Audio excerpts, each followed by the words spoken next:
The smell hit them first, not cordite or aviation fuel, but something domestic, furniture polish, wood varnish. Inside a dim hangar outside Hamburg, German engineers in white coats gathered around wreckage that would shatter everything they believed about modern warfare. A captured British Mosquito bomber lay disassembled under harsh floodlights, its pale wooden panels looking absurdly out of place, like something stolen from a carpentry shop rather than pulled from the sky. This was supposedly the fastest bomber the British possessed, capable of outrunning Messerschmitts and Focke-Wulfs at full throttle. But to the Luftwaffe's finest engineers, that claim seemed impossible. Wood belonged in museums, not in an era of jets and high-octane fuel. They were about to discover they were catastrophically wrong. Dr. Karl-Heinz Henke, a senior materials analyst, adjusted his spectacles and tapped one of the panels with his knuckle. The sound wasn't metallic. It was dull, resonant, like knocking on a coffin. "It's plywood," he murmured, disbelief creeping into his voice. Around him, technicians laughed quietly. "A wooden bomber," one said. "The English must have run out of aluminum." They expected splinters and sawdust, but not a weapon that had humiliated their air defenses for nearly 2 years. But as rain hissed against the hangar roof, the smell of phenolic resin filled the air. Sharp, sweet, chemical. Something between varnish and burnt sugar. It clung to their clothes and throats as they worked. They began cataloging every component with surgical precision. No rivets, no welds. Each panel had been bonded, not bolted. The seams were so smooth, they reflected light like polished marble. When Henke tried to separate 2 layers with a chisel, the blade snapped. He frowned. "This is not carpenter's glue. Whatever they used, it's stronger than the wood itself." What unsettled them most was the craftsmanship. Each curve of the fuselage had been molded with a sculptor's precision. The British had built an airplane the way one builds a violin, layer by layer, tone by tone. Every contour served a purpose, reducing drag, channeling air, hiding strength beneath elegance. As the Germans measured, recorded, and photographed, something strange happened. The laughter faded. The more they touched the Mosquito, the less they mocked it. They began to sense intelligence behind every joint, as if the craftsmen who built it had anticipated their disbelief. By midnight, the floor was littered with sawdust, sketches, and coffee cups. Henke sat back, rubbing his temples, surrounded by fragments that refused to make sense.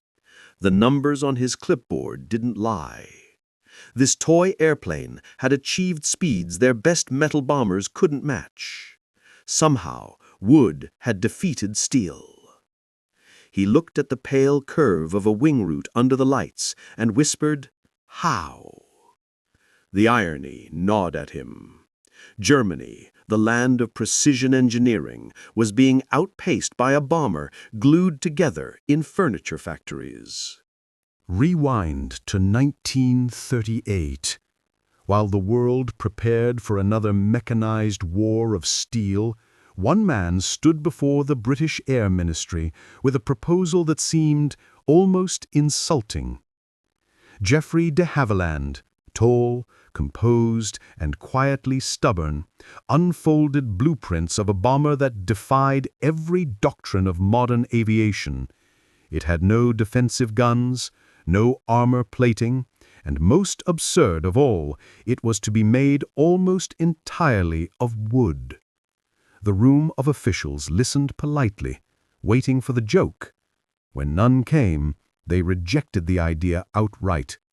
Metal is the future, they said. Wood belongs to the past. But de Havilland didn't flinch. He understood something bureaucrats couldn't measure in spreadsheets. Speed was armor, and simplicity was survival. Britain was already stretched thin. Aluminum, the bloodline of aircraft production, was being consumed faster than it could be refined. Spitfires, Hurricanes, and Lancasters demanded every sheet of metal the nation could produce. De Havilland looked at the arithmetic and saw not disaster, but opportunity. His company had spent years perfecting wooden construction for light aircraft and racing planes. Britain's countryside was filled with small workshops, furniture makers, piano builders, cabinet craftsmen. Skilled men who could shape wood but had no place in the metal war. What if their hands could be turned toward building something faster, lighter, and quieter than anything on Earth? He envisioned a bomber without turrets or gun crews, its two-man cockpit streamlined to a bullet's silhouette. Instead of rivets, layers of birch plywood would be bonded with Ecuadorian balsa wood at the core. Materials chosen not for glamour, but for geometry. Birch for strength, balsa for lightness. The two joined by a glue stronger than any mechanical fastener. The technique known as laminated monocoque construction had been used in furniture long before aircraft. But in de Havilland's mind, it became an equation of survival. Every ounce saved in armor would be spent on speed. If it could outrun enemy fighters, it wouldn't need to fight them at all. When war began in 1939, his idea seemed to evaporate under the weight of reality. The Air Ministry ordered bombers with guns, turrets, and thick armor, flying fortresses of metal that could trade blows. But war has a way of humbling certainty. By 1940, after the fall of France and the desperate days of the Blitz, Britain faced shortages so severe that even impossible ideas were reconsidered.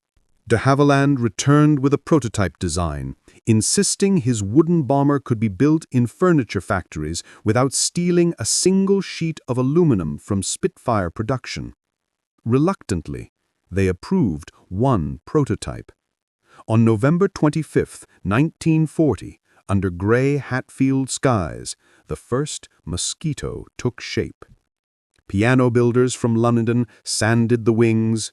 Violin makers crafted the curved nose. The adhesive that bounded every seam came from furniture laboratories. Phenol formaldehyde, a synthetic glue that hardened into something close to amber. When Geoffrey de Havilland Jr. climbed into the cockpit, the twin Merlin engines roared like restrained animals. As the aircraft lifted, the crowd expected struggle. Instead, it leapt forward as if weightless. Within seconds, it was climbing faster than any bomber they had ever seen. At altitude, its speed exceeded 390 miles per hour, faster than the Spitfire Mark I, faster than any fighter then in service. The Air Ministry observers, silent moments before, now whispered in disbelief. A wooden plane had just outflown the best machines of metal and myth. When the Mosquito entered combat, it carried no guns, no gunners, and no illusions. Its survival depended entirely on mathematics. The first operational squadrons that received the aircraft in 1941 stared at it with quiet disbelief. The crew consisted of only two men, pilot and navigator, seated shoulder to shoulder in a cockpit barely large enough for both. There was no rear gunner to cover their backs, no armor plate between them and the flak bursts waiting beyond the clouds. The flight manual was brutally simple. If intercepted, do not fight, run. Keep the throttle wide open and trust the Merlin engines. Its baptism came on September 20th, 1941, when Mosquitoes from No. 105 Squadron took off for their first daylight bombing raid over Oslo. At 50 feet above the sea, the bombers streaked toward Norway, their wooden wings slicing through spray and mist. Radar stations detected them too late. When the alarm reached Luftwaffe command, the Mosquitoes were already on their return course. German fighters scrambled from Stavanger, but never closed the gap. Every aircraft returned to base unscathed. The next test was even bolder. In January 1943, a Mosquito reconnaissance flight penetrated deep into Berlin airspace in broad daylight.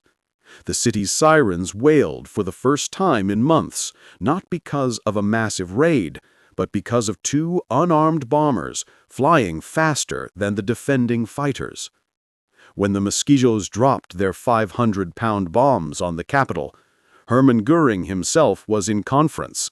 Furious, he shouted that the attack was a personal insult. He ordered interceptors to chase the intruders at all costs. None succeeded. By early 1943, Mosquito crews had begun to understand the machine's rhythm. At 25,000 feet, it danced above flak bursts like a leaf on a storm. The laminated wood absorbed vibrations that would have cracked metal skins. Even direct hits often failed to ignite fires. The absence of aluminum meant less sparks and less fuel vapor ignition. Pilots described it as flying a living thing, flexible, forgiving, responsive. One crew returning from a low-level raid over Cologne recounted how tracer fire chased them through the Rhine Valley. The shells seemed to float beside us, then fall away. It was as if the air itself was protecting us. The Mosquito's reputation spread quickly among both sides. British newspapers called it the Wooden Wonder. German pilots called it their Teufel Holz, the devil of wood. In February 1943, Mosquitoes executed one of the most daring precision strikes of the war, a daylight raid on Berlin scheduled to coincide with a speech by Göring himself. As his words echoed through the Reichstag, the windows rattled with the shock of explosions. The timing was so perfect that German propaganda censors couldn't hide the humiliation. The unthinkable had happened.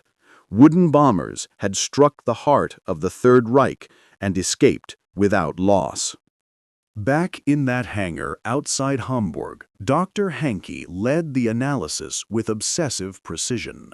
The first cuts were hesitant, almost surgical. Each layer they peeled back revealed more questions than answers. The outer skin was birch veneer, only a few millimeters thick, but astonishingly uniform. Beneath it was a honeycomb of balsa wood, light as air, yet remarkably stiff. Then came another layer of birch, all fused together as if grown from a single tree. "They've turned carpentry into engineering," Hancke muttered. His team measured densities, tensile strength, and shear resistance. Every test defied expectation. The laminated composite could bear almost twice the load of aluminum at half the weight. It resisted moisture, heat, and vibration. When one technician tried to separate two panels with a hydraulic press, the wood cracked, but the adhesive bond did not.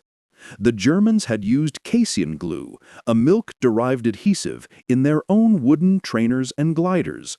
It was cheap and easy to make, but degraded in humidity and heat. This British glue behaved differently. It seemed impervious to everything. Hancke ordered chemical analysis.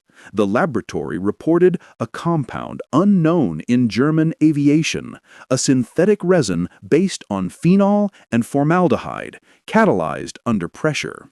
When heated, it didn't soften. It hardened further, turning into a thermoset polymer that bound wood fibers on a molecular level. It was, in essence, synthetic armor hidden inside wood. The order came from the top. If the British could build a wooden bomber that outpaced every German fighter, then Germany would build one faster, stronger, and deadlier. The project was given a name meant to mock its rival, Mücke, the gnat, a tiny insect meant to sting the British mosquito. On paper, it looked like a statement of pride.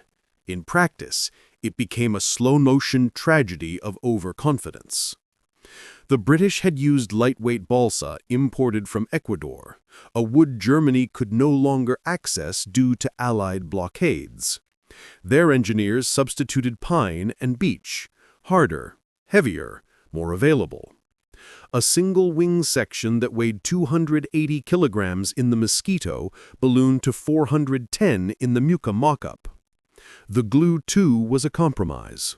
Without access to phenolic resin, the team reverted to casein adhesive mixed with formalin to slow degradation. It worked well enough in dry weather, but under heat and moisture, it began to soften. A flaw that every engineer recognized, but none dared report. During its maiden flight, test pilot Hermann Ernst Kessler noted sluggish controls and unexpected vibration at high speed. At 350 miles per hour, the wings began to resonate. The laminated layers groaned audibly. Within minutes, thin cracks spread along the leading edges. When engineers examined the damage, they found the culprit. Moisture had seeped into the glue lines, weakening the joints. The adhesive had not failed outright, but it had softened just enough to alter the aerodynamic shape. In aviation, just enough was fatal. A third prototype broke apart entirely during a low-altitude dive test. The investigators tried to blame pilot error, but the truth was obvious. The wood had delaminated mid-flight, tearing the wing from the fuselage. By 1944, the Mücke project was effectively dead. One memorandum from a senior engineer admitted that the design cannot achieve parity with British construction due to fundamental material limitations. Another, written in the margins of a test report, read simply, "We are fighting physics with paperwork." When Goering finally learned the Mücke had been cancelled, he smashed a glass ashtray against the wall and shouted, "We are defeated by carpenters." For the engineers, the humiliation cut deeper than any reprimand. Germany's identity rested on precision metallurgy and control, qualities the British had somehow turned upside down. The Mosquito was not perfect. It was audacious. It broke rules that German engineering held sacred. Never trust organic materials. Never rely on manual craftsmanship. Never tolerate variability. And yet, it worked. Haneke, who had watched the entire fiasco unfold, wrote in his personal journal, "We are trapped by our own logic.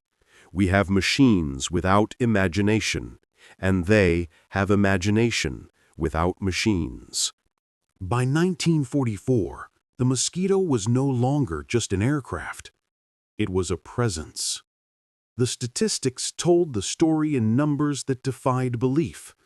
The average loss rate for heavy bombers like the Lancaster hovered around 5 to 7% per mission. For the Mosquito, it was less than 1%. One aircraft lost for every 200 sorties. It meant that a Mosquito crew, unlike their comrades in the slower armored bombers, could survive dozens of missions. Pilots began to joke grimly that flying a Mosquito was safer than walking across Piccadilly after dark. Hermann Goering reportedly shouted, "I turn green with envy when I see those wooden aircraft flying over Berlin. The British can afford to lose pilots, but they don't lose them because they fly so fast that our fighters can't catch them." For German civilians, the Mosquito became a psychological weapon more powerful than any bomb. In Berlin, people whispered that the British had built a plane invisible to radar. In occupied Copenhagen and Oslo, the resistance celebrated each appearance as proof that the Allies could strike anywhere, anytime. The Mosquito's roar became the sound of inevitability. When the war ended in 1945, the Mosquito had flown more than 80,000 combat sorties, with losses so small that even the statisticians doubted their accuracy.